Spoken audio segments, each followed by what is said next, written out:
There's a phrase that nobody knows you better than you know yourself. But with self-knowledge, we can sometimes be hard on ourselves. We can be so familiar with our weaknesses that when we're interacting with others, we can think, how much longer will this person put up with me or be my friend? With people, it's possible there's limits. There's a red line, and if we cross that, then the relationship's over. This is very clear with people today. They'll abandon their friends for the smallest disagreements. But with God, it's different. You can think of the worst thing you could do, and God still doesn't abandon you. In Scripture, Jesus, he occasionally gets angry with his disciples, but he remains their teacher and friend. And in the end, after his ascension, he didn't abandon them, but he gave himself to them. He gave himself to them in a spiritual way through food and drink. And there's reference to this in our readings today. In the Gospel, Jesus, he was sad after the news of John the Baptist. He wanted to be alone to process this, but when the people from the different villages arrived, he didn't think to himself or say, "You again," but he allows them to stay. He invites them to sit, and then he teaches them about the Eucharist. In this story, Jesus, he puts the needs of others before his own. He saw their weaknesses and their needs and was aware of his own need, but he didn't chase them away. Instead, he showed them who to turn to when you're weary and distressed. In those moments when life's too much, or you've lost a loved one, or you just can't seem to do anything right, you're invited to turn to the Lord. He gives us what we need, and he helps us to see that the way we get through the most difficult moments isn't by relying on ourselves, but it's by relying on him and the strength he gives us in the Eucharist. But I'd say it's sad to see so many people who don't receive the Eucharist today. In the first reading, Isaiah, he said, "Why spend your money for what's not bread, your wages for what fails to satisfy?" Meaning people often waste their time and money on things that don't help them advance in the spiritual life and their relationship with God.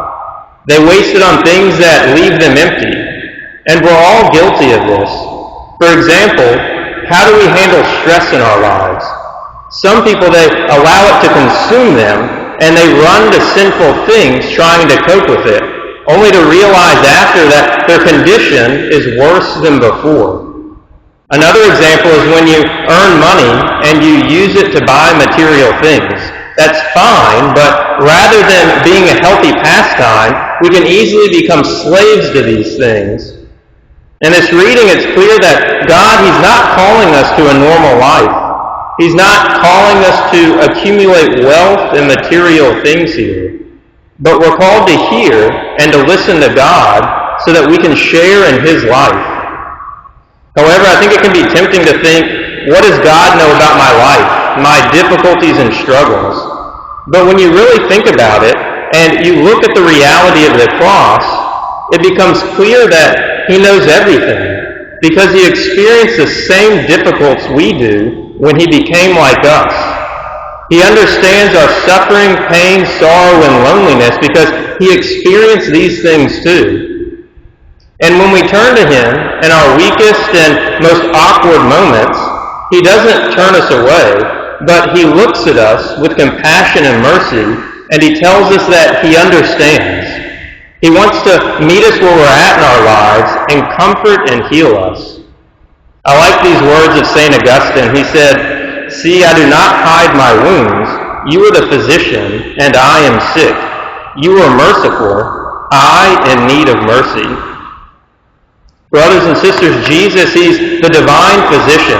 But rather than going to him when we're sick with loneliness, suffering, pain, and sin, we usually try to self-diagnose ourselves.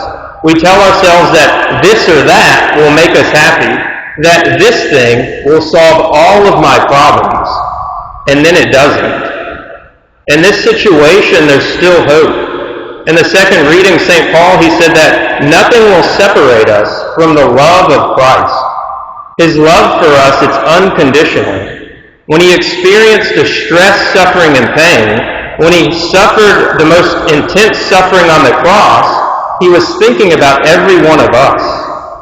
And so the love of Jesus, it's always there, even when we separate ourselves from him through sin. He never withdraws his invitation.